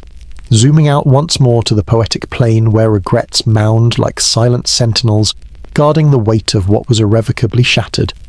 leaving you with a quiet sarcasm that perhaps victories are merely pauses in the endless cycle of loss, indifferent to pleas and turning hollow echoes into eternal questions. And as the last glimmer fades over the heaped forms, the mood shifts into a somber reflection. What lessons does this bloodied silence hold for those who survive to carry its chill into the uncertain dawn, where triumphs whisper of costs too dear to forget, as the last echoes of the battlefield fade into the gentle hush of night? You feel the weight of the day lifting slowly from your shoulders, the metallic tang softening on your tongue like a memory dissolving in mist, while the wet wool dries in the imaginary warmth of a distant hearth, its heaviness easing into a soft blanket that wraps you in quiet comfort. The torchlight dimming to a single flickering candle that casts long, lazy shadows across empty halls where silent chairs wait for stories untold. And your breaths deepen, lengthening into rhythms that match the soft breathing of the world outside, where the mud hardens under stars that twinkle like forgotten promises, the carnage blurring into peaceful fields where regrets sleep beneath the soil, and you drift further. The sensory struggles melting away like ice in spring's thaw, the iron fading to the subtle sweetness of rest, the chill warming to an embrace that pulls you gently downward, where historical horrors soften into dreams that whisper no more, only the faint hum of a fan stirring the air like a lullaby's sigh. And as the environment fades completely, torchlight extinguishing, wool unravelling, teeth unclenching, the last line sounds like a whisper, sleep now, for dawn brings new beginnings unburdened by the past. Hey guys, tonight we're plunging into the blood-soaked nightmare of the 100 Years' War, where you feel the damp chill of medieval mud seeping through your boots right from the start, as if history's ghosts are clawing at your ankles, whispering that this wasn't just a tidy century of squabbles but 116 years of relentless horror that devoured millions, turning lush fields into graveyards faster than a viral plague could empty a modern city. Imagine standing in the flickering torchlight of a Norman castle, the wet wool of your cloak sticking to your skin like a second, suffocating layer, while kings bickered over thrones like spoiled siblings fighting over the last slice of pie, all sparked by a dead monarch's airless bed and a twisted law that barred women from inheritance, dooming Europe to endless slaughter. Did you know one battle alone at Agincourt left French knights piled so high in the rain-slicked dirt that survivors had to climb over their own dead? A statistic that makes today's traffic jams feel like a gentle nudge, or that a teenage peasant girl claimed divine voices commanded her to lead armies. Flipping the script on mighty empires in a twist more ironic than your phone auto-correcting prayers to payers, and here's the quiet terror. What if the longbow, that humble yew stick, wasn't a weapon, but fate's sarcastic joke, piercing armoured nobles like cheap balloons and birthing nationalism from rivers of empathy-inducing blood, where peasants like you shivered in the filth, paying the ultimate price for royal egos. So, before you get comfortable, take a moment to like the video and subscribe. Let me know where you're watching from and what time it is where you are. I love seeing how far this sleepy little time machine reaches. Now, dim the lights, maybe turn on a fan for that soft background hum, and let's ease into tonight's journey together. You step into the damp chill of Norman halls, the stone walls slick with moisture that seeps into your bones like an uninvited guest who won't leave, and the air hangs heavy with the musty scent of ancient tapestries rotting in the perpetual gloom, pricking your skin with tiny needles of cold that make you shiver involuntarily, as if history itself is whispering warnings through the drafts. Your boots echo on the flagstones, each step a reminder of the conqueror's boot that stomped here centuries ago. William the Bastard, they called him before he became the conqueror, crashing through Hastings in 1066 with his Norman horde, shattering Saxon shields and claiming England while still owing fealty to the French king for his duchy. A twisted loyalty that binds you now in feudal chains tighter than any iron shackle. Pulling at your divided heart like a noose slowly tightening, you feel the wet wool of your cloak clinging to your shoulders, heavy and sodden from the relentless Norman rain outside, its fibres scratching against your neck as you navigate the torchlit corridors where flames flicker uncertainly, casting elongated shadows that dance like mocking spirits, their orange glow mutating into grotesque shapes that remind you of the injustices etched into these walls, kings who ruled empires but knelt as vassals, a paradox that tastes like iron on your teeth, bitter and metallic, as if you're biting down on the rusted links of obligation. Suddenly, a gust from an open arrow slit carries the faint clang of distant hammers forging armour, and you stumble upon a grand hall where Henry II Plantagenet holds court, his figure looming like a storm cloud, ruling from Scotland to the Pyrenees, yet forced to bow before the French crown for his continental lands, an absurdity that historians still debate whether it was genius diplomacy or the seed of inevitable doom. Much like how modern CEOs juggle boardrooms but answer to shareholders who'd sell them out for a quarterly bonus, you approach the throne, your pulse quickening with the sensory struggle of the room's oppressive heat from the massive hearth, conflicting with the chill drafts, sweat beading on your forehead while your fingers numb from the cold. And Henry's eyes lock onto yours with a piercing gaze that holds the weight of ambition, his marriage to Eleanor of Aquitaine bringing vast territories but also endless quarrels, her Aquitaine duchy bringing vast swaths of land dotted with vineyards where grapes fermented into wines that nobles sipped while plotting. Yet those same lands festered with rebellions fueled by local lords who chafed under distant rule. A fascinating tidbit being how knights in those days sometimes lined their helmets with inflated pig bladders to cushion blows from maces, an absurd makeshift padding that could burst mid-battle like a grotesque balloon, leaving the wearer dazed and vulnerable. The irony hits you like a sly punch. Here's a king more powerful than most, yet his sons revolt against him in fits of filial fury. Richard the Lionheart and John scheming in shadows that mirror the torchlight's fickle play, and Thomas Becket's murder in the cathedral unfolds in your mind's eye as a shocking stain on his legacy. Blood pooling on altar stones that chills you to your core with its sad betrayal. Empathy welling up for the archbishop who dared challenge royal whim over church appointments. Sarcasm dripping as you think, ah yes, nothing says divine right like assassinating your best friend in a house of God. Worse than ghosting someone after a bad date in today's swipe right world, where at least you don't end up canonized as a martyr. You zoom out for a moment, the hall blurring into a vast web of feudal threads stretching across Europe like veins pulsing with the blood of obligation, where loyalty isn't a choice but a chain linking duke to king in an endless dance of power and resentment, the air thickening with the scent of roasting venison from the kitchens below, mingling with the filth of unwashed bodies pressed together in courtly intrigue, and you feel the injustice prick deeper. The common folk outside these walls toiling in mud fields under the lash of taxes to fund royal whims, their lives ground down like grain under millstones, while nobles play games of thrones that will spill innocent blood in rivers. As you turn a corner, the torchlight dims, revealing faded murals of battles past, where William's arrow at Hastings debated if it truly struck Harold in the eye, or was just embroidered propaganda on the Bayeux tapestry to glorify the victor echoes the cold bite of fate. Your skin crawling with the realization that this divided loyalty isn't just history's quirky footnote, but a creeping horror that festers like an untreated wound. Breeding wars from whispers of discontent that grow into roars of rebellion. The wet wool shifts uncomfortably against your back, a constant itch like forgotten regrets scratching at your awareness, and you taste that iron tang again, stronger now, as if the blood of future fields is already on your tongue, pulling you forward into the gathering storm where kings nurse grievances like old wounds that refuse to scar over, the hall's echoes fading into a psychological chill that settles in your chest, heavy as the crown that crushes those who wear it, leaving you questioning if any loyalty is worth the pain it promises,